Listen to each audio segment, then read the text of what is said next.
Every haunted place has a story with a dark past. This is Ghost Encounters Podcast. Due to the graphic and violent nature of the things discussed on this episode, listener discretion is advised.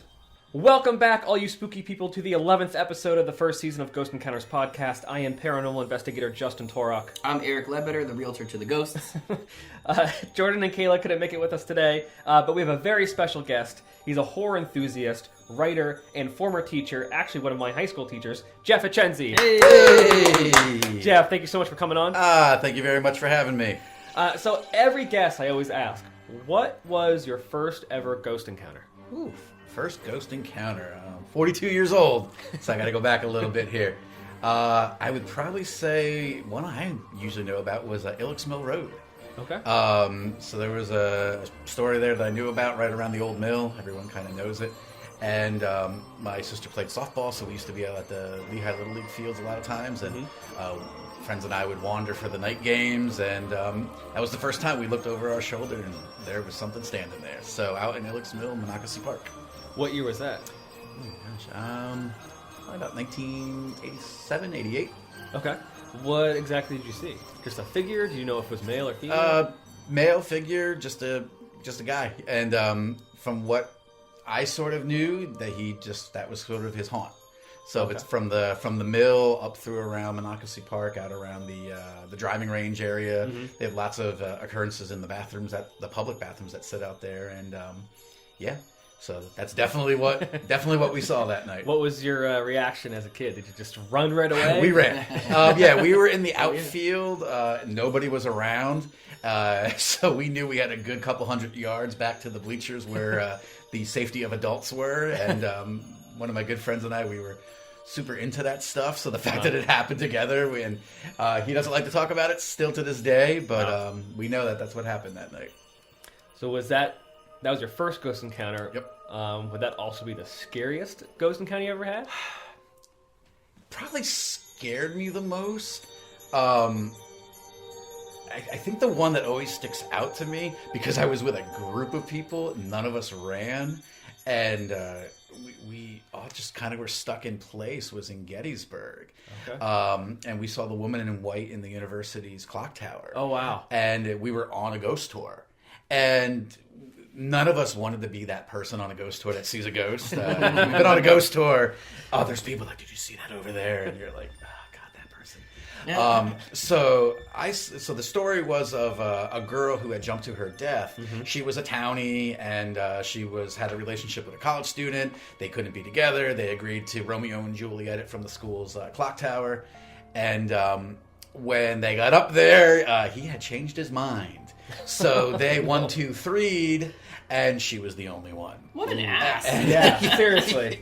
So for a good 100 and some years, the school has just had stories of students walking by the tower at night, and there's a girl up there just kind of calling to guys to come up to her, and they've had some definitely reports of suicides from that tower. Oh, wow.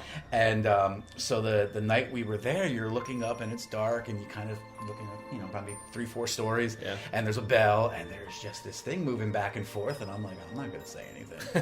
And so I'm waiting, and I'm like, wow, the tour put somebody up there. Like, this is really good. And then my friend, who is that person, leans in, and she's like, do you see that? And I'm like, yes. I'm not saying a word. And with that, somebody with a video camera just screamed out, I see her. Right. And we're like all looking through this viewfinder. I mean, it could not have been any clearer. Right. And so we all just kind of stood there, and we left. We had nothing else we could do. We weren't going to wait. But that was probably the weirdest one, because we were with a group of people. Yeah, a whole group of people saw the same thing. Yeah, like probably about 10 of us. I knew one other person in the group. We all saw the exact same thing. Somebody was looking through a viewfinder. Did you get any pictures or anything?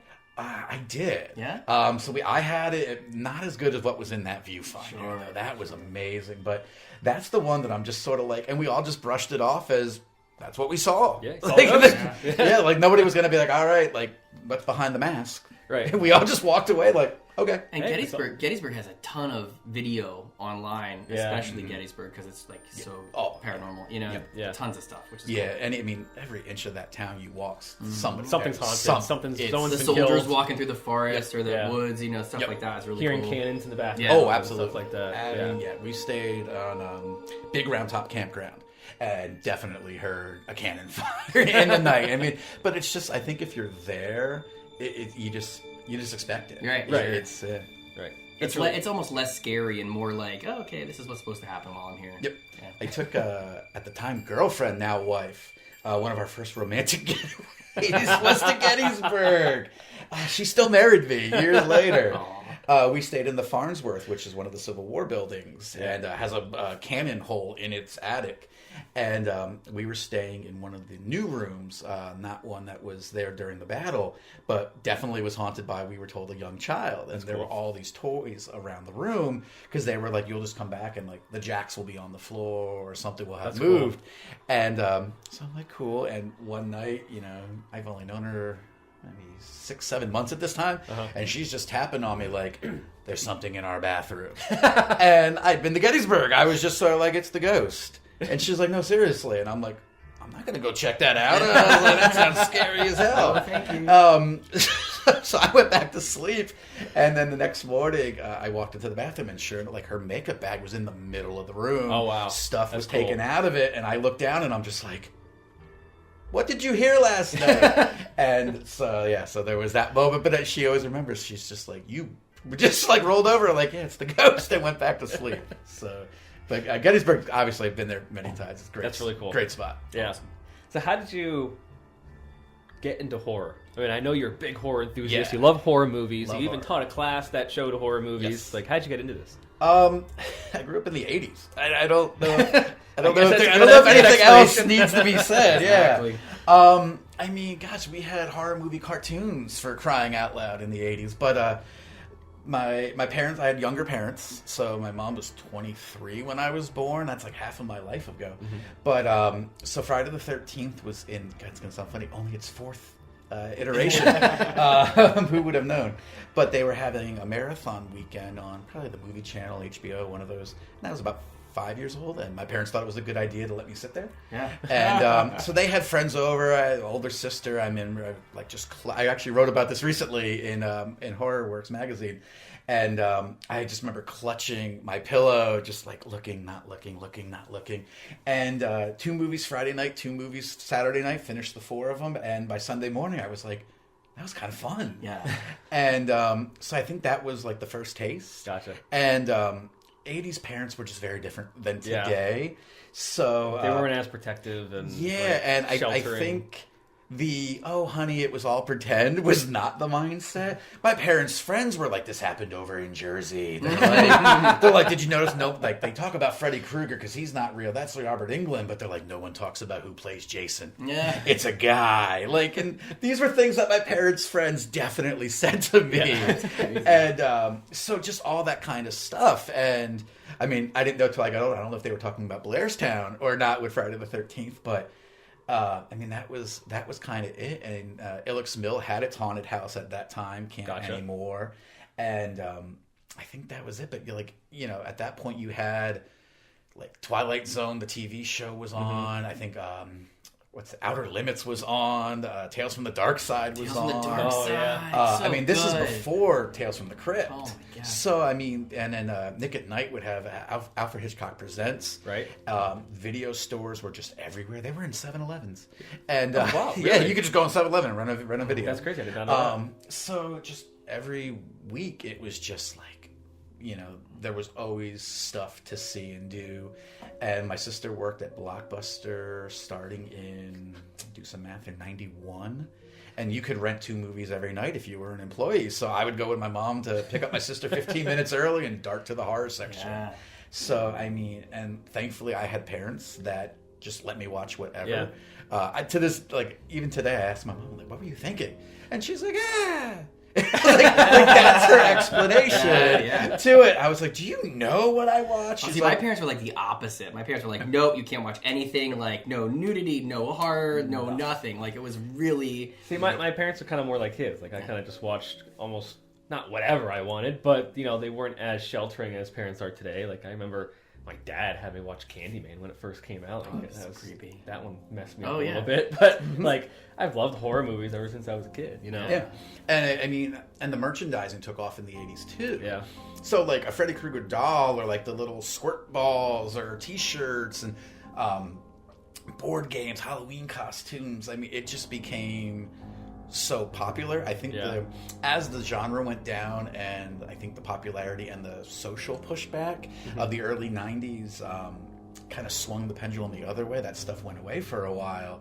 And then I think once the internet came around and fan groups and all that stuff, we've kind of swung back the other way, that like Walmart and Target are selling horror movie figures. Yeah. And I mean, my daughter has the Toonie Terrors line. It's like Jason as a cartoon character.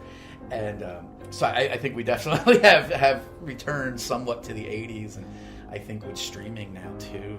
I have a question for you, Joe. Yeah. It's so I think back to like that first, was it Friday the 13th that you watched, and you know, as a kid, you know, me also growing up in the 80s, like looking at that stuff, I was terrified. I was turning the other way. I had closed my eyes, like, or I wasn't allowed to watch it.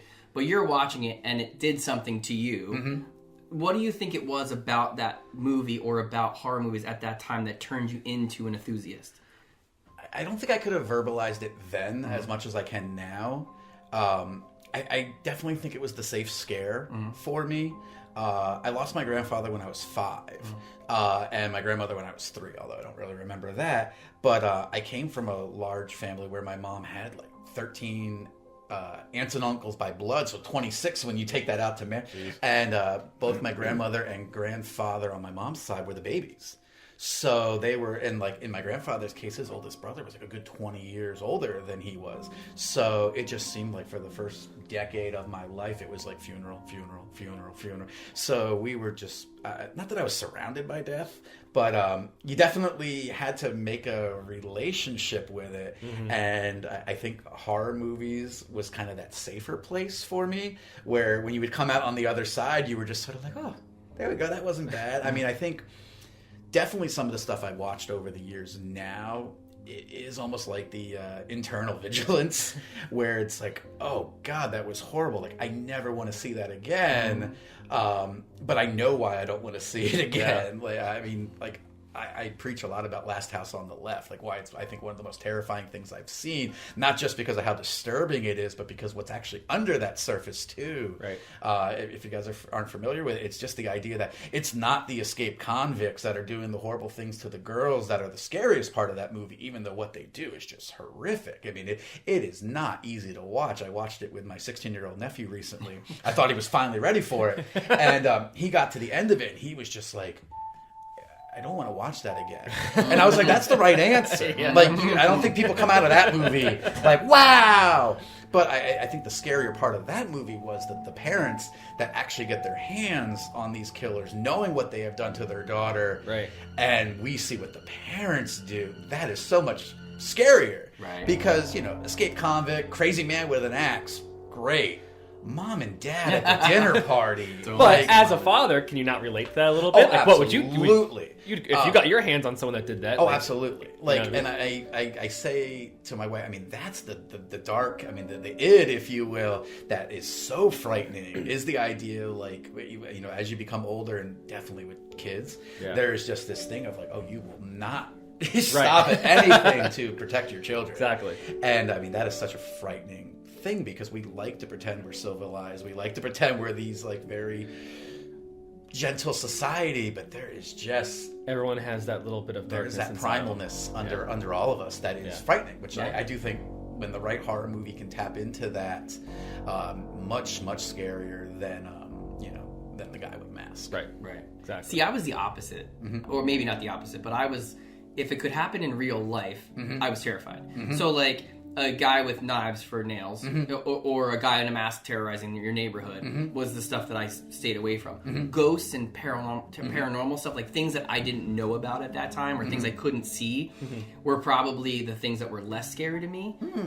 So it was like, oh, if I saw, Michael Myers on this movie, he could be out front of my house, breaking into my house. That was, and so that I stayed away from that stuff. Yeah, okay. Even to this day, I'm like, I still get crazy about like even serial killer stuff too. Yep. Like that stuff terrifies me versus like more of the paranormal. I'm like, okay. Yeah, and I definitely, my wife doesn't like it so much, but I definitely have that sort of fascination with serial killers, and I think that goes back to, I mean, it sounds funny when I'm going to say that, the childhood innocence. Right. Because in your mind, you do like to think that everybody's good, and obviously that's not the case. It's definitely not the case. And so, sort of like other things in history that are difficult to look at, things like, the Holocaust or slavery, where in your mind you're trying to put yourself there and you just can't. Yeah.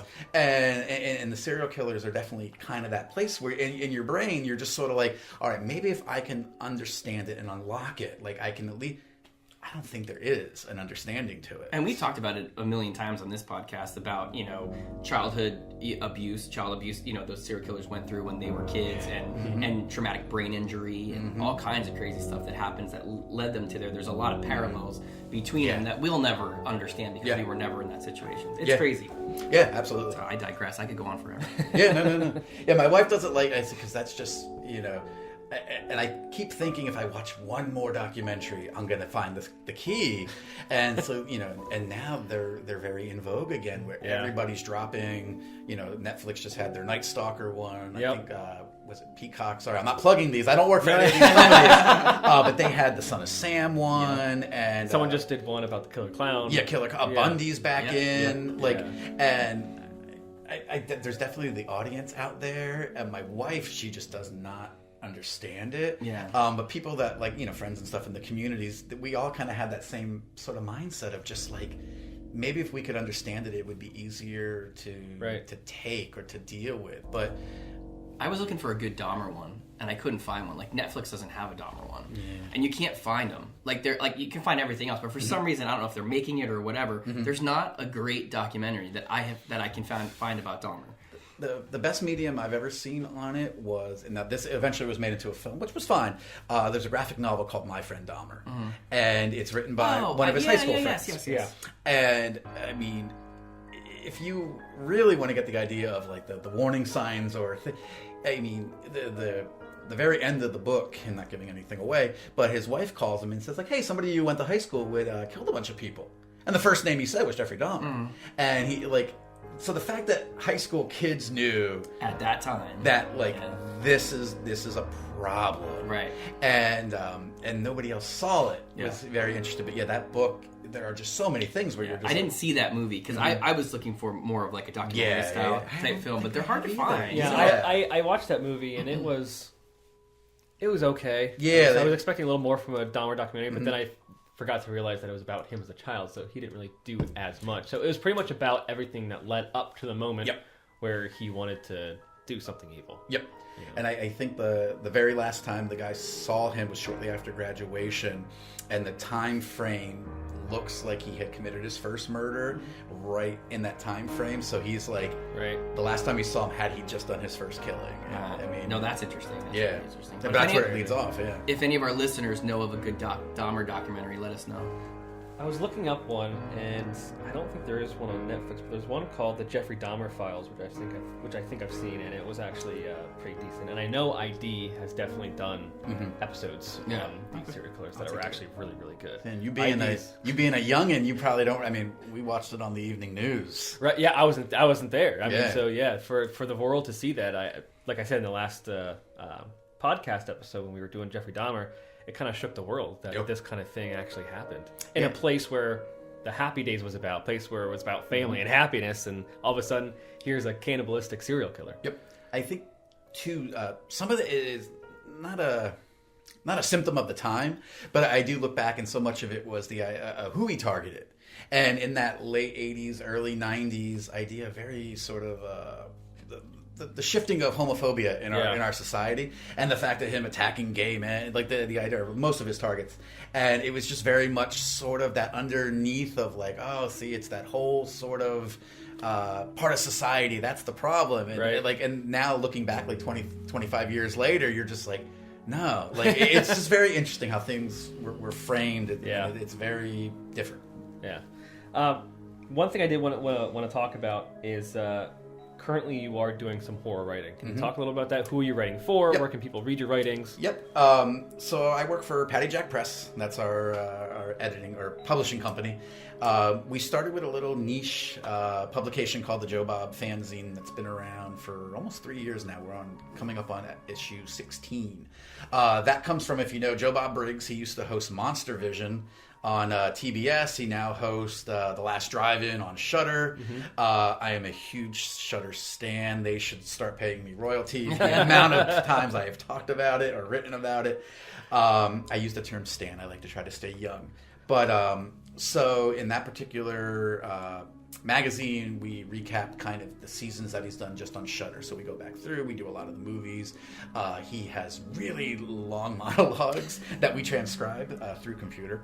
And we go through, we do a lot of interviews, but it's all fan created, which is really fun. I wrote about that recently, just what it was like being connected to something in your life. And there's only a few times in your life where you will feel that media is being made for you. Right. And then all of a sudden to find out that there's an entire group of people that you feel that is being made for, and you all have the exact same feeling. I mean, you're lucky if you get that. I mean, it could be art, it could be music, it could be whatever. But like this particular show, I felt like, oh, they brought this back entirely for me at this point in my life. And then over the summer, the Mahoning Drive-In, which once again, drive-ins are back in. I just love it. They had the Joe Bob Jamboree there in July, and I had a chance to cover it for the magazine. So I got to sleep in a field in Pennsylvania for 3 days. And hot July, rains. I mean, it was everything I dreamt it would be. So I just had a feature issue for the magazine on that, and just got to write about my time there, and it was great. And it's awesome. I think the most fun thing is my nephew, my sister, who grew up watching these with me, would not let her children watch them. And oh, really? And she was always, it's going to be too scary. It's going to be too scary. And I'm like, Jen, you introduced me to all of this. Like, this is primarily your fault. And so finally, when her older son got about to be 12 years old, I finally started saying, like, can I let him see something? And I started on with, like, Monster Squad or something. And then eventually we went to Halloween, and he was like, that wasn't bad. And I was like, see, isn't this fun? And little by little, but he spent the weekend with me there. He noticed that he was the youngest person there by far. And driving home, and he still talks about it, he was like, that was one of the most fun experiences of my life. Awesome. That's awesome. And I'm like, oh, that's why I wanted to do this. Right? So it made it all worth it. Yeah. And now the magazine, we just launched a second line, which is called Horror Works. It's just spinning out of the pages of Joe Bob. And I have 2 columns in there. One is called Raised on Horror. That's awesome. I have a 1 and a 3-year-old. And one of the things, as you have kids, you find out they are little versions of yourself, but they're also their own people. And so you want to share everything that you love with them, but you also want them to come to it on their own.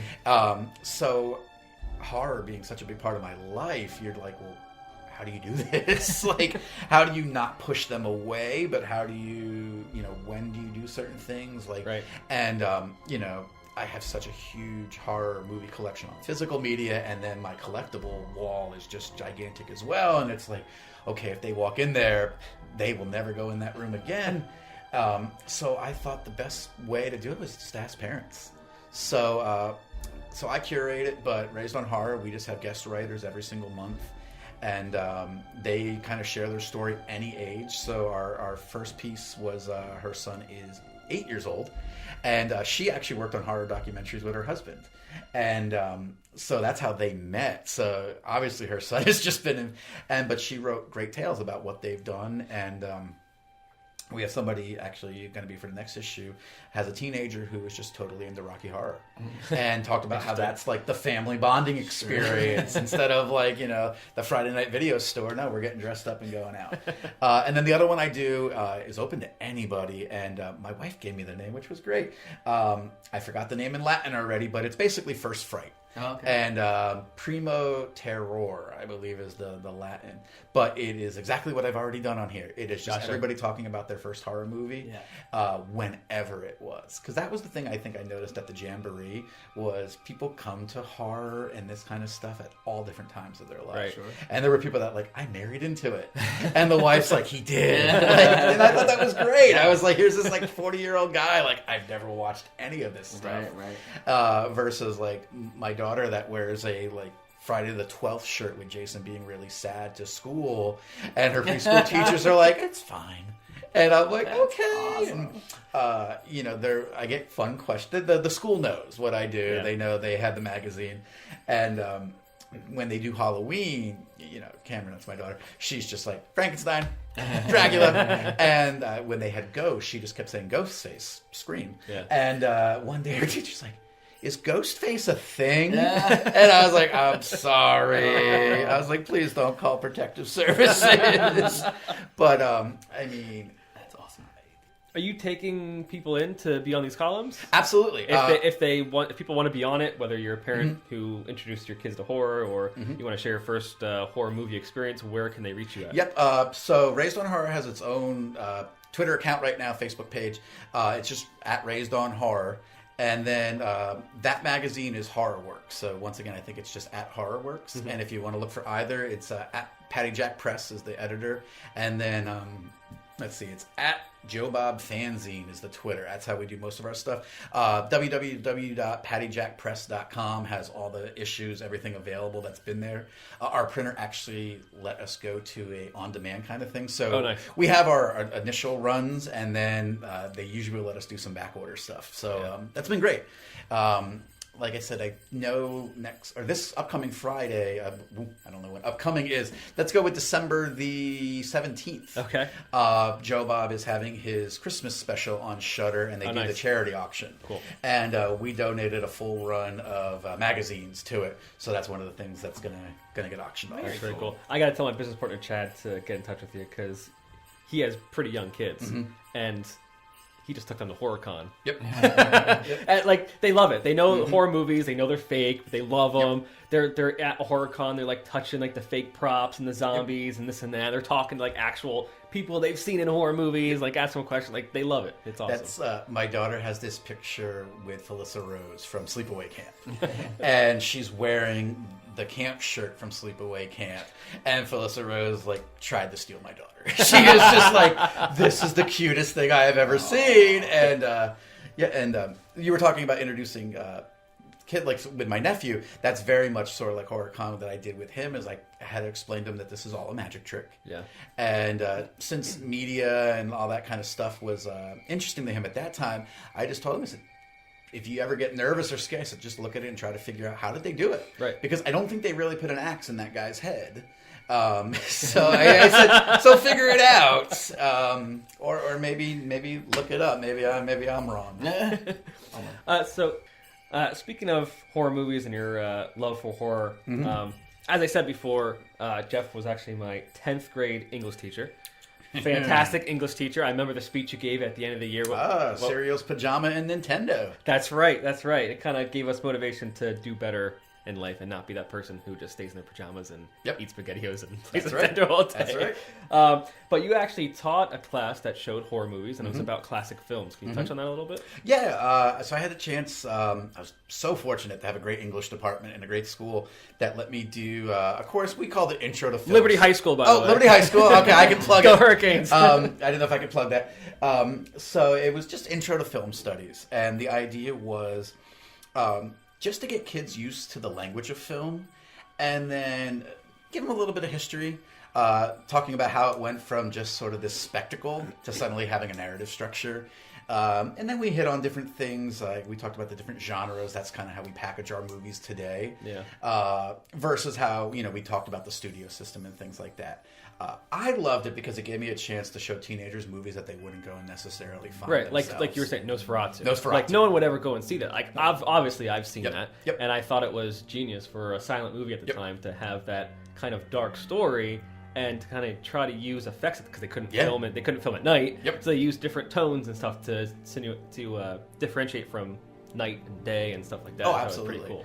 I had the chance to see it twice with a live orchestra. Oh wow! That's cool. And I think the one I showed to my class, if you know, there was I don't know what to call the genre anymore, but the group was called Typo Negative, and they did a soundtrack on a DVD for Nosferatu. Okay. And so I showed my kids that one as well, and but yeah, some of them really understood why I showed that, and then they had the chance to see, we went through some of the classics that they didn't like Citizen Kane, for example, was one that I always showed because you were trying to explain to them once again the idea of the narrative structure of flashback was just unheard of. Like today, we're like, well, of course, but at the time, it's just like, oh yeah, I'm gonna do this thing. Like Orson Welles just went for it, and it was like, oh great, and then but coming through, like they got a chance to see Psycho. Yeah, and that's a good one because Alfred Hitchcock put in a bunch of new ideas in movies. Oh yeah, and like had a the lot of idea great of ideas. a start time. Yeah. Like, and the kids are like, wait, what? And it's like, yeah, until then you just walked in and like you sat down and you started looking at the screen. The idea of like, we will not let anyone in the theater after the movie begins was unheard of. Yeah. I mean, obviously, besides the Jeanette Lee, only making it halfway through the film. Sorry, too soon. I didn't know. I'm Spoiler sorry. alert, I don't know. right? Spoiler alert. Sorry. But it was great because also everybody knows the title of Psycho. Everyone knows the story. Everybody knows the Right. shower scene. Not many people know what happens after that. Right. And I used to like to mess with my English classes sometimes. If we had a chance, I would show them. And when we were talking about looking at plot structure, and I'd be like, all right, get out your plot chart. I'm like, we're going to do, introduction. Let's start looking at the climax. Let's do our rising action. And then the shower happened. And they would look at me like, what am I supposed to do with this now? They're like, the character is gone. Right. And it was just like, isn't that great? Like Hitchcock absolutely just messed with us in this film. And when you get to the end, my students' minds just blown. Because I don't think most still never saw it coming. And I love that. We actually had a unit on horror, and I had a chance to show Halloween. That's awesome. And students usually really liked it. They were taken back by the reserved film that they saw. Yeah. I think they had just heard the title Halloween. They knew Michael Myers for sure. But I think they just had associated it with this slasher film, which I don't want to use derogatory, but I mean, that's what people kind of think. They're like, oh, it's just but when they were all said and done, they were like, oh, wow, that is a really compact film. Right. And I would tell them, like, oh, if you look at the script, it's like 20 pages. I mean, Carpenter was just like, this is all we're going to do. And so that's one of the things I loved about it. That was a little tricky to get into the curriculum. Right. I guess I think I had to do an essay on it. But once it was in, it was in. And so my students loved it. And I do think because the amount of homage or references to it. I mean, I was just watching the Chucky series from Sci-Fi, and whoever made that series is in love with the movie Halloween because there are just so many things that are in there. They pulled, that I was just like, oh, that. Yeah. And my wife's like, what? And I was like, don't worry about it. And I'm like, and that. And the one thing that my students did love, and I would do it every single time, and I've done this since I was a kid. If you're familiar with Halloween, at the end, when Laurie Strode, Jamie Lee Curtis, is sending the kids out of the house, and she says, go out the house and run down the street to the Mackenzies. Well, Mackenzie and Achenzie are pretty similar sounding. And you'd always hear me from the back of the classroom, like, Achenzies! Like, don't send them to my house! And they would always and then the kids got used, and then, of course, in 1996, when Scream comes out, that's where Casey Becker's parents, Drew Barrymore's parents, are sent, and they're like, go down the street to the Mackenzies. And, like, my friends look at me like, oh, I already know. Like, it's fine. Like, I know. They're sending them to my house. Like, this is awesome. But that was that great moment for me. And, yes, my students, that was the one movie, or not the one, but we had an out for that movie. So there was definitely like, hey, if you don't want to do this one, yeah, right. I totally get it. Right. And I had a bunch of other alternatives there, and it was funny because sometimes they would pick ones that I thought were scarier. One of the alternatives was Jaws, and they went for Jaws, and I was like, are you kidding me? Like that probably messed me up most as a kid. Yeah, you didn't want to go in the water after seeing that movie back then. God. We were in St. Lucia a couple years ago, and I was snorkeling for the first time in the Caribbean. And so I took off the snorkel, and I was just kind of going down with a rebreather. And I looked out, and I realized I was just looking out into the void. And there was just that moment of like, I want the boat. Right. And I came up, and my wife's like, what's going on? And I'm like, nothing. I was like, but... I think that, back to your idea of things being out there. I mean, every time I go in the ocean, I think of Jaws. Every single time. No matter, even if I just put my feet into the ocean, I'm like, oh, there's going to be a shark. I'm going to get eaten alive. Yep, that was that moment of just looking like, how many feet, miles, yards, until that killing machine is out there, because that is all they do. But that's what makes a good horror movie. Yeah. You know, even to this day, I mean, it's definitely the effects are outdated and stuff like that, but even to this day, we're still talking about it. We're still kind of have that little bit of fear embedded in us. That's what makes a good horror movie. Yeah, and it's interesting what has stood the test of time, because that's one of the things with Joe Bob, not back to plug him, but he shows movies that haven't stood the test of time, and it's neat to see why. In certain, I mean, we all have our favorite bad movies, our favorite campies. But it is, the ones that have stood, it is for a reason. I mean, they hit us in some certain way. And I mean, Jaws has definitely messed up quite a few people. Yeah, definitely. I don't want to say it's an entirely American art form, because there's obviously great cinema around the world. But when you look at the inventions that were coming out in the late 1890s, and it was one. I mean, we are a young country. I mean, other than the musical, I don't think there are too many American art forms. Right. And I think that's why I like sharing it so much. I mean, the film class was very important to me. Sure. Because there were kids that definitely either just liked a film that they never would have seen, or realized this is what I want to do, or have gone down that path then just because they had a chance to see something. So I love it. It's really interesting that my mom, she likes movies, but she does not digest them in the same way I do.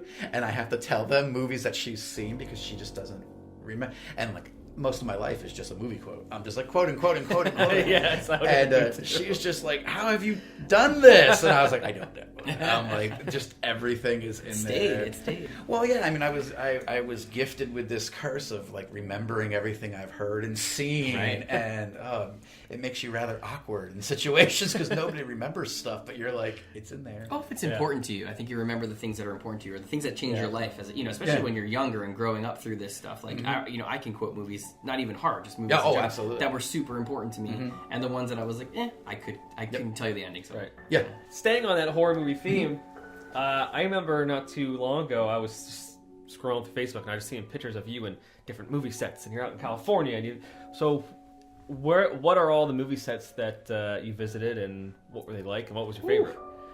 Well, that's the one thing. I didn't get to California till about 5 years ago, so I was in my late 30s. I have the wife's been all over the world, so I think that's a very, not unique to Bethlehem, but Bethlehem's a very town kind of. We're very sort of homebody. We have a lot of German roots in this area, and we don't go anywhere. As my grandfather would say, "Why would you pay for a hotel? You have a bed at home." And it's true. But so I got out to California, and when you're in LA, just everywhere you turn is a movie set. Yeah. And I mean, growing up here, New York is our city, if you will. And I think the biggest thing you want to do when you're in New York is not be a tourist. You're always like, look at that person with a map. Like, I haven't been that person in years. I threw that out the window when I got in LA. I was like, forget it. I'm like, I am doing every tourist thing that I possibly can do. And now with the internet on, your phone. So Halloween was the very first one. So The house was probably my favorite. It's in South Pasadena. If you don't know the story, it was saved about 20 years ago. The block was being demolished for a mini mall. Oh, wow. Or strip mall, whatever. And the house was just in complete disarray. And some guy came by and just knew what the house was. And the city's like, look, we'll sell it to you for $1. Just, you got to get it out of here. And he looked around, and he was able to move it like 1.5 miles down the street. That's crazy. So it sits in the most awkward place ever. It's in like the triangle of an intersection with train tracks on one side.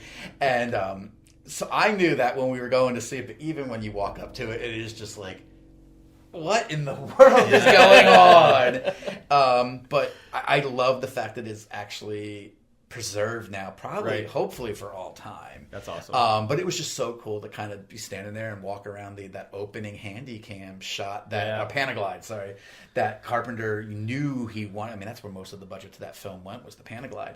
And getting a chance, and like, I'm just so happy, like standing there. And I mean, the block where the babysitters are, all those houses, like everywhere in that movie I've probably been. That's awesome. And it's great because my wife doesn't know. So there's so many pictures of her just like, where are we? And I'm like, you're standing in front of the gate of the mental hospital in the beginning of Halloween where Michael Myers jumps on the roof of the car, and she's like, can we go? One of the pictures, stories I love is, I didn't even know this. So back in LA is just random street is where the two houses really are across the street from each other, where the Doyles and the Tommy Doyle and Wallaces are across the street. And we go down the block just a little ways, and I look over and I see these like green shutters and high hedges, and I'm like, that's Nightmare on Elm Street. And I get out the phone, I plug it in, and I'm like, it is Nightmare on Elm Street. Oh my God. Like just down the blocks. Wow. And so we hop out, and I run over, and we're standing there, and this lady comes over, and she's taking our picture. And we're like, thank you. And then she's like, oh God, did you guys just buy this place? And we're like, what? And she's like, oh, like what is this picture about? And we're like, Nightmare on Elm Street house. And she's like, what? Oh, wow. But the house actually just was up for sale in October. Oh, wow. I believe it was listed for like $3.25 million. Yeah, okay. A little bit more than we were going to spend, but I just love the fact that some lady out there, it was just like, oh, these new home buyers. And so I've been there. People Under the Stairs, that's in LA. Yep. Then I like House 2. Sorry, everybody. I love House 2. And that's like right around the corner off of USC's campus. So getting a chance to be there, getting up to where The Fog was shot, I think they're really underappreciated. I mean, Carpenter's probably my favorite director, but I think people just overlook The Fog. And it's just a great one to go back to. Yeah. And there was a remake of The Fog. There was a remake of The Fog, which is fine, but that original, like that's probably my wife's favorite because it is just a great ghost story. And we got a chance to visit there. I think other movie-wise, but those are some of the best. Like I said, the fact, really cool. Especially the Halloween house. Yeah. Like because now it has a little sign. There's actually a store behind it. Oh, that's awesome. Where it's like a little museum. So like that was super cool. But yeah, but LA, absolutely. The one thing I was not allowed to do, I know I'm a grown-up, I could do movie stuff. I was not allowed to do murder tours of LA. My wife finds them very distasteful. Yeah. So, and once again, in a place like LA, every corner you're going to turn something bad has happened. Yep. I did trick her one time on the East Coast. Oh, no. We were moving from Pennsylvania into the New York area, and we were looking just around the city. So we were up just above it, and we were looking like into Jersey. So we were looking up around Yonkers. Yeah. And my brain immediately says, oh, I know who's from Yonkers. And so I'm like, okay, where did David Berkowitz live? And got the address. And so we're up there, we're looking at a couple, and I'm like, let's just swing by this apartment building. And we swing by, and it's not a nice apartment building. Looks like nothing else that we went to see that day. Right. Not modern at all. And she kind of knew. She's like, where are we? And I was like, see, right there? I'm like, that's where David Berkowitz was apprehended. And she's like, what? I was like, the son of Sam. And she's like, you really? Like, you brought me to where he lived? Yeah. And I was like, when am I ever going to be in Yonkers again? Right. But once again, was not allowed to go tour that stuff in New York. Like, couldn't call and be like, hey, you want to go to Brooklyn? And to see where his last killing was? Like, and I don't know. I don't find it funny. I don't mean to make light of any of it. For me, I think it's interesting. Exactly. And I'm not a super spiritual person, but I do think certain energies survive in certain places. Sure. And I think of all the places that I've been and traveled, there is definitely, like, history just seems to be living in certain... Gettysburg. Yeah. I mean, history just seems to be living in these places. And I think that's why I've been to so many. Yeah. Because there is just that weird feeling of knowing that you're walking through something. Yeah. Well, it's like I was telling you earlier before we started recording about this class I took, and one of the classes was, it was called Stigmatized Properties. They talked about John Wayne Gacy's house in California. They talked about the Manson murders in California, which is really cool. And I was like, how do these exist? And I guess, and correct me if I'm wrong, I can't remember exactly, but I think the Manson house was demolished and rebuilt. Right? Yeah, they rebuilt it. I know some structures are absolutely gone for that reason. And I think Gacy's house was turned. So because they wanted to change the address. Because if you turn it's not on this street, it's on the other street. And I thought that was really cool, but I was like, you could demolish a house, but still, that's still the house on the land that happened where that happened. If it's still haunted, it's still haunted. Right, exactly. Yeah, so I thought that was pretty cool. Or, they do reconstruction like in Long Island with the Amityville Horror. Yeah, like the DeFeo house, it does not look like it anymore. Right. They covered up the eye windows. Right. And I mean, everyone's like, we know, but... it was built on a cemetery. Yeah, so you're like... as far as, like, I think of the properties, and you want to talk about newsworthy... So, in Fall River, Massachusetts, about an hour south of Boston, is the Lizzie Borden house. Yeah. And so you're talking, I think, 1895 is when the killings happened. It became a house for the next, 90 to 100 years. Mm-hmm. It was just somebody's house. Mm-hmm. Like, it got sold. Somebody just lived in the Lizzie Borden house. And then in around the 1990s, somebody purchased it with the intention of making it a bed and breakfast. Mm-hmm. And now when you can go visit it, it's a museum. They tried to restore it as much to the crime scene photos as they could. Well, I thought it was an Airbnb now. It is. Yeah. I believe it was up for sale recently. So I think it is now just when we were there, it was just a B&B. Yeah. And the downstairs was more the tour, but all the bedrooms were completely rentable. That's awesome. And really cool.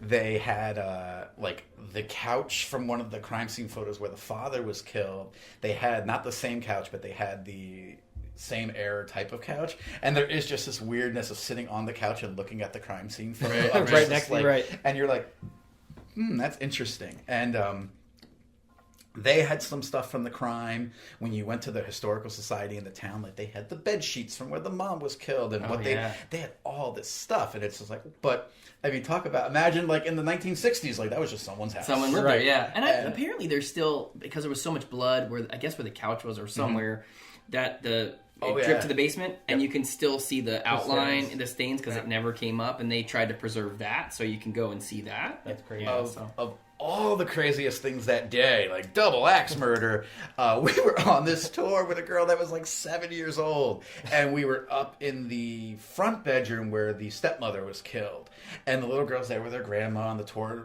guide's all done with their thing, and we're going to go to the next space, and the little girl lays down in the spot of where the body was, and she's like, "Granny, quick, take my picture."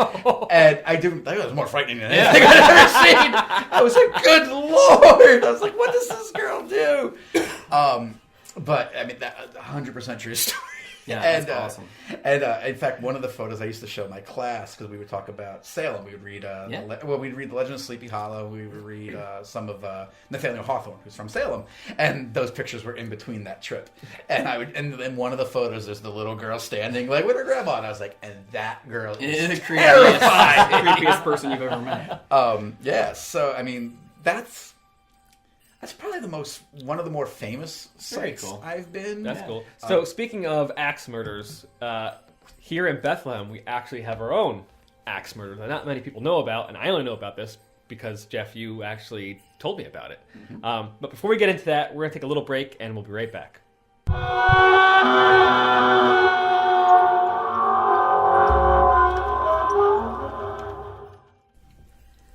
Ghost Encounters podcast is sponsored by the Eric Ledbetter team with Iron Valley Real Estate. Contact the Eric Ledbetter team for all your real estate needs. Visit theericledbetterteam.com. Also sponsored by Phoenix Fire Media. Bring the heat to your competition with expert marketing, photography, and video production. Visit phoenixfiremedia.com. If you are enjoying the Ghost Encounters podcast, hit subscribe. Follow us on Facebook and Instagram at Ghost Encounters PA. That's at Ghost Encounters PA. To watch the Ghost Encounters show, visit ghost-encounters.com.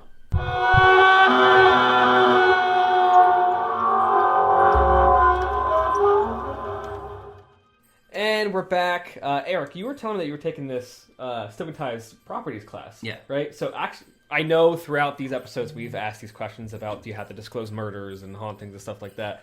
What did you find out? Do we have actual answers now? Yeah. So, I mean, yes, I believe these are true. I went to a conference this past week for real estate, and one of the classes I took was called Stigmatized Properties, and I thought it was going to be about foreclosures and bank-owned properties and properties that are, abandoned to the bank, those sort of things. But it was really about ghosts and murders, which I was like, I'm home. I found it. I'm here, and I got really excited, and it was truly one of the best classes. Did you start passing out Ghost Encounters? I did it right. I should have. No, but every single. There's probably 200 or 300 people in that classroom. It was huge. And everybody had their own ghost story, which was because the teacher would say, like, does anyone have their own ghost stories? And you'd see this, like, wave of hands going up. Every single person. And everybody in the class, for the most part, was really open-minded, very cool. Nobody was like, this is fake, this is BS. Everybody was like, no, I believe that. Because they were talking about, like, she got into serial killers. She talked about houses that were torn down, but there was still a brick wall around the house, like a gate that was made of, like, bricks, that ghosts could still be there because it had something to do with the house, the original foundation, the original bricks, just all kinds of cool stuff. But one of the things we talked about a couple episodes ago was, do you have to disclose if there was a murder or a suicide in a house? And I don't know every state's answer, but here in Pennsylvania, you absolutely do not. It was a decision decided by the Supreme Court. So the rumors that, like, if it's in the headlines, or if the seller knows about it, or does it skip a property, how many, because there's been deaths in houses for lots and long time. Yeah. Right? So do you have to disclose it? And in Pennsylvania, you don't at all. So if a seller, does not choose to disclose that somebody died by suicide or somebody was murdered, you don't have to disclose it. It does look bad on that party's side of it. But it does, but it's not illegal. Don't have to, It's not illegal. What about they go over hauntings? Like, you don't have to disclose. Yeah, you don't have to disclose any of that stuff. It's not. Now there are certain states where you do, and I don't have those states. I'm sure you can look them up. But they were. This conference was primarily New York, New Jersey, and Pennsylvania real estate agents. So that was the answer. Which makes sense because that's all the area around here. Right, exactly. The other thing I thought was really cool. I'll just throw this little tidbit in: is pre-pandemic, if you would ask people if their house was haunted, let's say there's 100 people, 24% or 24 people would say, yes, my house is haunted. Now that people have worked home for almost 2 years because they don't go in the office, they did that poll again, and it was 44%. Oh, wow. So because people are home more, they're noticing more ghosts in their house, which I thought was really cool. So just a little tidbit. Interesting. Jeff, didn't you live in a house where there was a suicide? Did you ever see anything? Yes, and I did. So it was not planned. My friends thought it was planned. My students thought it was planned that, like, I would seek out a suicide house. If there was one thing in my life that is probably the scariest to me, it is suicide. Sure. Like, I am absolutely... I talked before about history living in a place. Yeah. 100% believe that. And so I didn't know until about a day or two before. My mom called and said, hey, if I heard something about your house, would you want to know now or after you moved in? And I told you guys, I said I thought of it like kind of like a girlfriend. Well, I was like, if she has an STD, I'd kind of like to know now. So I was like, yeah, Mom, go ahead, hit me with it. And she said, so-and-so's, father-in-law lives on the street, and I think there was a suicide in your house. And I'm just like, she's messing with me because she knows this is the one thing that I'm like, not about. So good old Google, looked it up, and there it was. And so what really did it was 3 months ago. So I could hang with like 20 years ago. I mean, it was the end of January, and this was March. Yeah. So I was like, oh, is he out of the house? Like, this is so recent. I didn't want to be the guy that didn't buy a house, so I was like, I'll man up and do it. Right. So I settled in April, Luckily, I was first year teaching. I was living with my parents, so there was no rush to get out. I get along with my parents, no problem. So over the course of like 2 months, we got to do some work on the house and everything. I knew nothing other than there was a suicide in the house. So I didn't know where, I didn't know how, I didn't know any of that stuff. But it's always in your brain. Like everything you open, you're like, is this the one? So I'm a big chicken. So I was terrified in that house for weeks. I mean, it didn't matter what the weather was. The front door was open so I could run. And it was half a double. Sometimes they call them twins. I don't know what the term. And we shared a wall with steps. So there's the neighbor's steps. Anyone coming down sounded exactly like coming down my steps. Perfect. So quite a few times I was in the front yard just like, oh, hey, I'm out here just seeing what's going on. I'm going to sleep outside tonight. Yeah. So here's where the story takes an awkward, only me type of story. So we had an attic and it has a low slanting roof.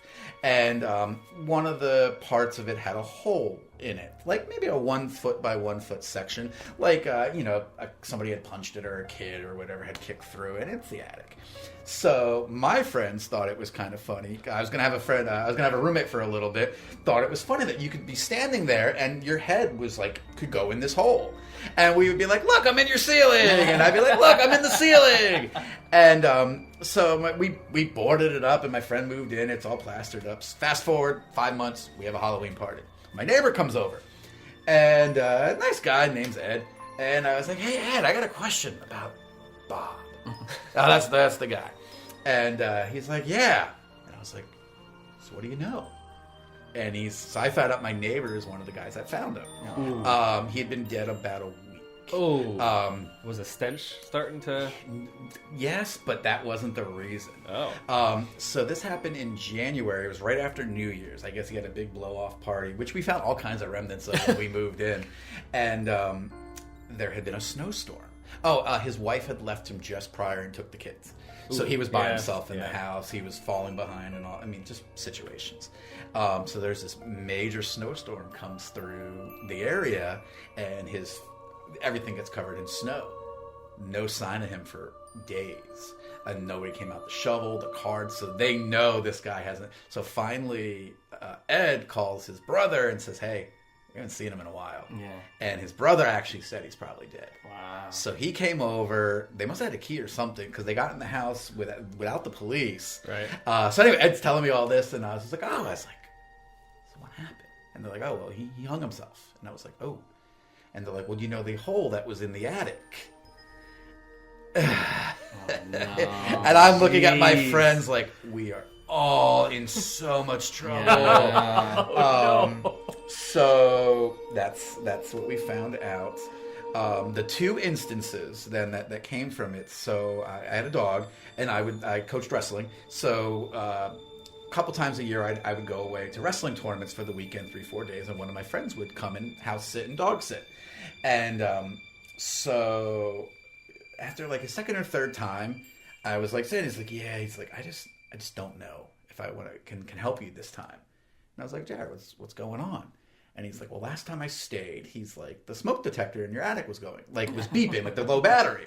And I was like, oh yeah, I'm lazy. I'm like, I didn't get up there to get it, like whatever. And he's like, no, that's not it. And I was like, what? He's like, well, I went up to take the battery out. And I'm like, yeah. And he's like, I got to the top of the steps. And he's like, just something wouldn't let me get up the top of the steps. He's like, there was just a force, like holding me down from getting to the top of the steps. And he's like, I got out of there fast. And I'm like, ha, like, who told you? And he's like, what are you talking about? And I'm like, you know. And he's like, I have no clue. And so I told him, I was like, look, this is what happened. He died in that stairwell. We found he jumped into the stairwell. And, I mean, Jack, he went white as can be. And that's it. Like, he will not come in that house ever again. I mean, we sold it a few years back. And that one, I was like, oh, okay. Like, if he was acting, he got me. Yeah. My only other encounter, Bob and I were pretty cool. Like, I think, I watched a lot of TV. I'm a pretty lazy guy. So I think he probably enjoyed living together.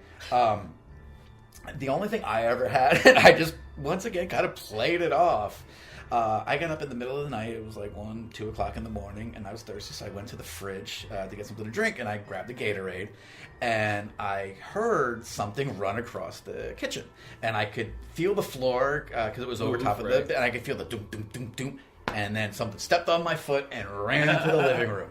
And I dropped the Gatorade. I closed the refrigerator door and I went back to bed.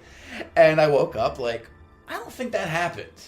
And I went downstairs and like the Gatorade's on the floor. And I'm just like, oh, come on. But that was it. He left me alone after that. Interesting. I mean, this was all probably within a year of him passing. And so that was the suicide house. And yeah, like I thought, we were always told like, oh, since it wasn't newsworthy, it didn't need to be disclosed. But now we know. No, you don't have to not at all. disclose it. But I mean, if you're living in the house and you should probably disclose it. But that's your call. Yeah, I'm sure people would be pretty angry if they found out that you knew and they didn't tell them. Yeah, you know what I mean? but like, not illegal. But like you said, the house was built in like 1896, and the time I bought it was 107 years old. So I mean, if that's the only death, I'd be pretty surprised. Yeah, of course. With older properties, I mean, people just Yeah. died in their houses. Right. Yeah, died in your house. There you know? wasn't a hospital. Like, Right. this is what you do. But speaking of dying in your house, if you want to know if somebody died in your house, we came across a website called diedinhouse.com. Mm-hmm. And so it's $11.99 if you want to do one search, and then it goes up incrementally for more searches. So diedinhouse.com is a pretty cool It's site. about what, you said $11? $11.99 for one search. Okay. And you can see if anybody died. Well, there in you your go. house. If you want to find out if anyone actually died in your house on the record, that's the place to find it. Mm-hmm. Speaking of old houses and places where people dying, I mentioned this axe murder that happened right here in Bethlehem. For those of you who don't know, Bethlehem is considered the Christmas city. It was founded in 1741 by the Moravians on Christmas Eve, and that's why we call it the Christmas city. Christmas is like the biggest holiday for us here, and the whole town's decorated. And this axe murder happened in 1880 on Christmas night. So the story goes, this took place in the town of Santee's Mill. Santee's Mill was just north of Bethlehem, but Bethlehem, as we all know, we've mentioned in this podcast, areas have been divided differently, and eventually Bethlehem just kind of consumed more areas. So there's a road now called Santee's Mill, and that's where this area was, right along the Monocacy Creek. And do you want to, Jeff, you're the one that showed this to me. Do you want to explain a little bit about the story? Yeah, so when I discovered this, I thought it was a setup. Because, I mean, I shouldn't say dream come true. But a Christmas axe murder in Christmas City. Christmas City. Yeah, like somebody, they knew their writing. Like this was good work. So yeah, it's about what would have been at that time about a mile outside of town. And there was an old mine down there and a mill. And the family, it's interesting that you mentioned about the foundation, because that's all that remains of this property. That's all that's there. Is a foundation. But so in the 1880s, there was a family there. We're going to just go with Gogol, because Google was a little too familiar. Yeah, it's spelled Geogle. I've also seen it on Ancestry in the census from, I think, 1870. It's Gogel. Okay. So there was the Gogol family.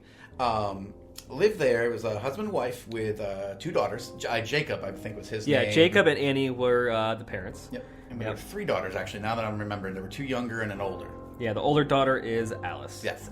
So Jacob worked at the mill, or at the mine, and to make ends meet at that time, they took in one of his co-workers, who was also going to serve as a hand for the family. I can't remember his first name. Last name's Snyder. And so I don't know exactly how long he lived with the family. You can probably find it. It's probably in there. For a couple months. Joseph is first name. Joseph Snyder was only 27 years old. Yes. And obviously people who worked in mines and stuff weren't very well off. So the Gogols lived in a kind of a small house. Yeah, 2-story, though. Yeah, 2-story. Yeah. But I've been in houses like that from back then, and the rooms were very, very tiny. Yeah, and as you were saying, like at this time, Bethlehem's just very much an immigrant community. The Bethlehem Steel would have been running at that time. Yeah. So I mean, there was lots of factories, lots of mills, lots of things like that, and it was very common for people to come in and out halfway houses. Like I know I have Italian immigrant family, and they lived in downtown Allentown in kind of like an immigrant house. They just existed. So anyway, Snyder was with the family for a few months, and he was just making lots of inappropriate advances towards the daughters. The Alice being about 14, 15 years. Yeah, she was just 14 years old, and he was 27. Yeah. So he was, and so Alice told her parents on a few occasions, and they kind of told Snyder, knock it off. And shortly, beginning of December or whatever, I guess it just was so inappropriate that Jacob sent Snyder on his way and said, look, you can't stay here. This is no longer welcome. Right. Fast forward to Christmas.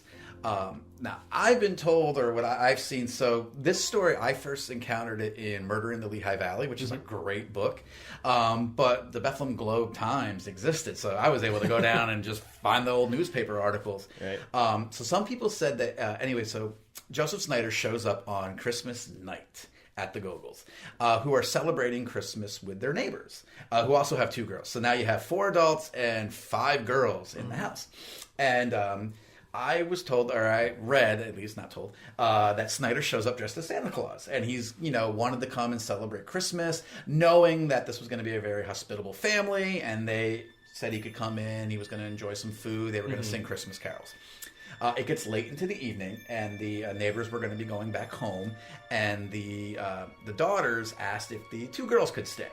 And Jacob and his wife said, "Sure, no problem." Yeah. So, because it had become so late, and Joseph Snyder was going to have to travel to wherever he was staying, the family offered to let him stay that evening. They could put a cot in the hallway for him, which I guess he had probably used anyway. So, other people leave. Girls retire upstairs to their room. Back in those times, the master bedrooms tended to be on the first floor. Right. So the Gogols go to sleep in the front room, and Snyder is sleeping in the hallway. At some point during the evening, or during the overnight time, he gets up and he strips himself down to nothing but his shirt. He goes to where the stove would have been, gets himself an axe, and goes into the parents' bedroom. All kinds of different details emerge, but basically kills Jacob first, kills the wife second, continues to chop them almost to the point of severing both of their heads. Correct, yeah. In all of the kind of noise being made. Now here I've seen a couple of different takes on it, so I'll give you the one that I've seen most often. Alice came downstairs hearing a commotion. She comes down, kind of looks into her parents' bedroom, and sees Snyder standing there covered in blood with a bloody axe. She runs back upstairs and is able to lock the door. Snyder kind of chases after. Why he never breaks down the door, I always wonder that, but doesn't. And Alice is able to get out of the upstairs window and run to the neighbor's house. Yeah. And she's screaming, murder. So the neighbor's house only a couple, maybe a couple 100 yards away, and they come running. They have some other people with them. In the meantime, Snyder has taken off his shirt, has burned it in the stove, has put on other clothes, and is immediately greeting them with the tale that men have broken into the house. 4 men, I think he says, of dark skin, according to the thing I've seen the next day, and is screaming that there was this attack in the house, and he fought off these attackers, and that is what Alice saw. And so she is mistaken that he had been in there defending the family, yada, yada, yada. The adults believe him. So how at this time you got me? But anyway, the town starts to hear about what has happened. And since, you don't really have a police force in the modern sense, or an ambulance in the modern sense. You can't just pick up the phone and call for the police. The crime scene stayed as was. So neighboring people all are coming in to see what's going on, and Snyder is telling this story to who would ever listen. Meanwhile, Alice is not changing her story, but nobody's going to believe a 14-year-old girl at this particular time. So by the next morning, you have the medical people kind of coming out from Bethlehem, some of the people coming out. Keep in mind the county seat is down in Easton, so the district attorney's coming in from Easton, which is probably a trip down William Penn Highway at this time. But by the next morning, people are noticing that Snyder's story has kind of changed, or is changing. Or eventually he actually goes in hiding in someone's barn. Yes, he takes off. because he realizes people are not listening. They're not buying this Yeah. anymore. Wow. And Alice has convinced them all that this is what has happened. He doesn't get too far. So later in the day, they start searching for Snyder, and they find him in the neighbor's barn up in the hay bale, the hayloft, I believe. And they bring him back to the house. So now he is brought back to the crime scene. By this point, the district attorney is there. The whole town's there. Yeah, the whole town's there. Yeah. The sheriff is there. Now, it's important to know at this time, though, that only a few years prior in the city of Easton, there was also a major homicide that I think took out 4 family members. Wow. It turned out it was one of the sons who had poisoned his family over a couple of weeks. It was like a younger sister got sick, and then an older sister got sick, and little by little, family all drops. Turns out he had been poisoning their food for several weeks. Goes on trial. And at this time, the criminal system's rather interesting, and he pleads temporary insanity, which, if you don't know, Pennsylvania senator is the first person to use that in the United States, Dan Sickles. Oh, wow. I did not know that. Oh, you want to hear a great side note for a second? Sure. It's an amazing story when you hear this one. So Francis Scott Key, we all know him, writes the Star-Spangled Banner, has a kid. Dan Sickles from Pennsylvania is a senator in Washington and has a wife. Francis Scott Key's son has an affair with Sickles' wife. Oh. He finds out, kills Francis Scott Key's son for having an affair with his wife. Goes on trial, and he says, look, I'm better now. He's like, I was just so upset at that particular time that's what I had to do, and I'm better. I was just temporarily insane. High-priced lawyers didn't do, boom, that's it. Found not guilty, reason of temporary insanity. And that's where that kind of term, and so the guy in Easton, that's what they kind of argue, that he was mentally unstable at the time. And so is found guilty, but he is committed to a psychological hospital versus a jail. Much less security. Right. And so these people that in this town, they know this guy just committed a double axe murder. They don't want him to just get away with it like the other guy in Easton did, right? Yeah, and the guy in Easton actually escaped from the mental hospital, took off, and crossed into Mexico down in Texas. So they know this guy's gone and is just living his life somewhere. Right. So they're looking at Snyder like, we are not letting this happen again. And the sheriff and the DA are like, please, come on, like, let's let the... And it's kind of amazing that, like, the people of Bethlehem would not let this happen. Right. So I guess before full-on mob justice happened, Snyder, I've seen varying reports, starts to come forward and say... he admits to it. Yeah, he admits to it. He says, look, I told him I was going to get him. And at that point, somehow, I've heard they drugged the sheriff and the DA out of the room. They weren't as willing as you might think. They might have said this isn't worth it either. But the people get their hands on Snyder, and they don't take him too far from the house. Somebody grabs a cord from inside the house. He actually is okay with it. That's one of the reports. Yeah, that's one of the strange things I read. That he was kind of okay with, like, you know what, I did it. You might as well kill me. He's like, look, I did what I wanted to do. And I was reading it, like, the sheriff and stuff. They were just kind of like, I guess this is happening. Yeah, like, what are they going to do? What it is? Stop 200 people from. Well, that's what I think. I basically kind of got from it too, where they were just like, look, we're either going to have to fight 200 people, or they're going to hang this guy. Yep, and they do. And I believe they don't quite know what they're doing. No, because they hoist him up and then he like falls back down. Yep. And then they hoist him back up again. Yep. It takes like 2 or 3 times. And then eventually they decide, let's just tie the rope. Yeah. And then they leave him up there for several hours to make sure. Because, I guess they just kept like, I think I think this time. And that's it. And they all just kind of, that's it. That's it. And they just go back to their daily business. As far as I know, it's one of the only, if not only, lynchings in the state of Pennsylvania. Nobody is ever questioned or arrested or anything for this mob rule. Everybody just kind of goes on. Yeah. The Gogels are buried in town. Snyder, I believe. Do you know which cemetery? I don't off the top of my head. I know I found it in findagrave.com. Right, that's awesome. And so I know Alice marries, because I was doing some work on... I was looking to see if she has any descendants, because I was like, that'd be a kind of interesting thing. That'd be awesome. But she'll be like, but that's it. I mean, it's like it was tailor written for people like us. Right. There's a movie in there somewhere. Oh, I know. Like I said, I told my wife my movie idea was that he does not go willingly, and he is cursing the town. And on the 100 years later, here comes Santa Claus. Like you cannot get it's the perfect. Yeah, and you guys said the foundation is still there. The foundation. Where is it? Is. Like if you're on the mill. If you're on Santee Mill Road, yeah. It's not too far down Santee Mill Road. The house is to the right. Yes. Well, on the opposite side of the river. They're kind of bigger. Yeah. Mm-hmm. So it wouldn't be a house that they would have lived in because they were poor. There was a lot of converted barns out there too. Right.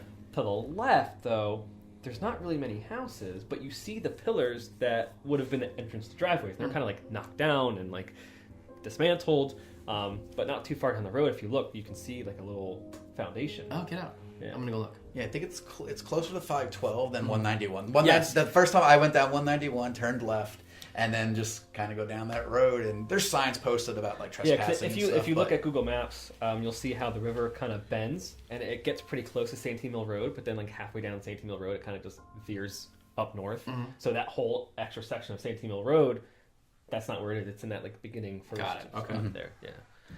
I mean, and it's good. I mean, it's perfect for our city. Absolutely. It's yeah. And I knew that this would be a good story to tell because this is our last podcast episode before our holiday break. We know the holidays are right around the corner, so we're going to take a little holiday hiatus. But I thought that was a good kind of story to tell before that. Very cool. And I think the last place to go. I mean, I have a little bit of an insight into. Where certain crimes in Bethlehem have happened. Mm-hmm. And why should I go into that? Yeah, go ahead. So my father's a retired police officer. So he was in the city of Bethlehem for 25 years. Wow. Came on the force in 76 and stayed on to 2001. Definitely saw a lot of changes in the police department over those times. I mean, he came on the force, you just kind of applied, and if you got hired, they sent you to the police academy, and you started working for them. Now you're talking a bachelor's degree and multiple things, and your own training, and then maybe you get hired. But, so I definitely grew up with dinner time stories of where stuff had happened in the city. Wow. Or where we would go places, and my dad would be like this or that, and... you definitely, or I, heard, you hear details that aren't in the paper or aren't necessarily talked about on the news. Some details you don't want to know are just kind of burned in there. My dad would, and it's not like my dad would sit me down okay, son, here was story time. But he'd be driving in the car with my mom in the front seat, and I was an attentive kid in the back seat. And I asked him this recently, and I said, "Was this just how you dealt with the job?" And he said, "Yeah, this is how you, it's therapy didn't exist." Right. If you talk about it instead of just letting it inside. I'm sure and awesome. He definitely, I asked him, he doesn't talk about it a lot, and this for good reason. Right. I mean, it's sort of how grandparents don't, people don't talk about the wars. Sure. It's for reasons. And but I would ask him certain things about what were the worst things he'd ever seen, because you got to imagine when you're a police officer. Yes, we all think we know what cops' jobs are, but they see the worst of society. And I know it definitely changed my dad. In his 20 years of retirement, I've watched him soften, turning back into probably the man he was. But yeah, I mean, if every day you're just getting called to the worst things, you start to think that all that's out there is they're not usually called to nice things. Yeah. And so he would always say the things he remembers most are things with kids. Because you're talking innocence here. And there was a murder-suicide in the city ages back. And, not ages back, but going back. Yeah. And it was on a Sunday morning, and they had a 1-year-old. And it was an estranged boyfriend that wasn't supposed to have contact, kind of came back and killed her and himself. And when the police got there, the baby was crawling around in the remains of the mother. And, it's how do you process that? Yeah. And then the other one that he talked about, and this is one of those kind of miracle things, and this was very early in his career where he almost left the force. For whatever reason, a woman was coming over the Fahey Bridge and was going to turn northbound and was going to turn left onto Lehigh Street, so to swing down by the train depot. And they're pretty sure she was ending it because they didn't find any signs of tire marks, brakes, any of that kind of stuff. And she came off the bridge, started going down Lehigh Street, and just straight into the back of a tractor trailer that was parked. Wow. And so she did not survive. And they get this call, and my dad gets there, and he's going through, and they hear the cry of a baby. And they look, the baby is in a car seat, but the car seat has been thrown because of the impact of the crash. So my dad's like, okay, so the baby's still strapped into this car seat. And when they kind of move the car seat, they see that the metal part of the truck, which had kind of sawed off the top of the car, had also taken off the top of the baby's skull. And so my dad, they know the mother's gone, and all they can kind of do is put a towel on the exposed head of this 1-year-old. And my father, is basically sitting there thinking, like, this, like how, the child survived. Oh, thank God. And in fact, this is back to the miracle part, was the surgeons and stuff kind of said, if they had done that cut in an operating room, they could not have done it more precise than what happened in the crash. Wow. That's crazy. And it's just like, baby was supposed to survive. Yeah, and that's I mean, but my dad, and they would have contact with the kid as the kid got older. He's older than I am. Yeah. And but that was the one that almost made my dad leave the force. Yeah. And so not only were you watching horror movies and stuff as a you were kid, living now you're also hearing stories from your father too. Well, yeah, I knew it was out there, and so my father had an interest in mathematics. And so after a few years on the force, he became the city's accident investigator. Okay. So he would get sent to different workshops, kind of like yours. Not as much fun probably, where they would learn just what automobiles do to the human body. Sure. And so I would hear things like, 45 miles per hour and faster, it just severs. Yeah. They're like, but at 35, you'll go on the hood. Yeah. And like, these are things that you hear in your brain. You're just like, as a kid, like, thanks. Yeah. But how, and I didn't know this till a couple of years ago. I really started talking about it. Excuse me there for a second. And I realized, like, I was having my own therapy. There was definitely a cloud of doom and gloom and death that hung over my house because any fatality in the city by automobile would trigger a phone call to my dad. And it didn't matter when that was, and you can imagine a lot of fatals happen in the overnight hours. So I knew basically after 9 o'clock, that's like the old parent rule, like don't call after 9. If the phone rang. If the phone rang after 9 o'clock, somebody was probably dead in the city. So when the phone rings after that time, it's... Someone's probably dead. Right. And, there's that selfish side of you that is sort of like, please don't let it be someone I know. But at the same time, somewhere, some family, some person, people are going to be affected by this. Right. And, so my dad coming and going at 2 o'clock in the morning was just common. And then, sometimes you would see it in the paper the next day, sometimes not. There was on Shandersville Road, just on the road between the Westgate Mall and what was Muhlenberg Hospital then. Officer Rice was killed in just a total freak kind of accident. Dad gets called out to that one. So here's like your colleague. Yeah. And so he definitely, went through the gamut of everything that comes with that. So as far as like the autopsies and stuff, he's been to those, all that, just kind of seeing all that terrible stuff. And like I was saying, I didn't know how much this affected me until my adult life, when I just didn't know why. When I was sleeping, if the phone rang, I would have a panic attack. Right. And my wife was finally the one that's like, what's it like? What is this? And I was like, I don't know. And then I started exploring it, and it was like, because when the phone rang at my house, I knew somebody was dead, and I usually was only sleeping after 9 o'clock. So that definitely, I think made horror movies easier to deal with, just because you knew.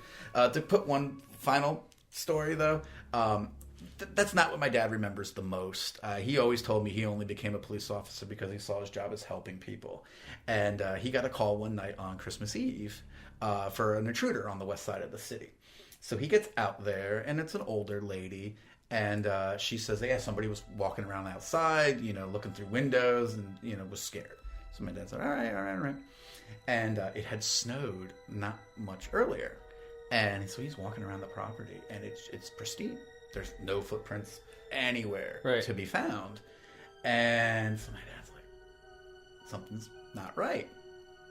So he goes in, and he's telling the lady, he's like, look, everything looks fine, what's fine? And he just noticed the lady just didn't seem to want him to go. And he was able to look through the dining room. He could see there was kind of like a dinner, and there was pie, and there was cookies, and there were all these things. And something just kind of said stay. And they were sitting there, and, so he ate a piece of pie, had some cookies, did all this kind of thing. And she starts sharing that this was her first Christmas without her husband, that he had passed away this past year. Her kids live far away. And she didn't say that that's why she called, but in that moment, my dad knew that this was his job. And so he always tells the story of, sometimes you help people without always knowing it. And that's what he saw his job as. So yes, I remember the doom and the gloom, but he remembers those stories. That's a really nice story. Yeah. That's all the time we have for today. Jeff, thank you so much for coming on. Thank you. This was awesome. Learned a lot. You definitely brought a lot of... Too much. No, awesome. you brought a lot of information, and I love that you started that film class in Liberty, and you visit all these places, and you show me this axe murderer story from our own city, which is awesome. It was great to have you on. It was great to see you again. I hope to have you on again sometime soon. Everyone that's listening, again, this is our last episode, probably till after the new year. I hope you've enjoyed this one, and we'll see you in a couple weeks. Again, have a very happy and safe holidays. If you come across any holiday-type horror stories, email me, send me a message, whatever. Everyone, stay spooky. Stay horrified. Stay merry.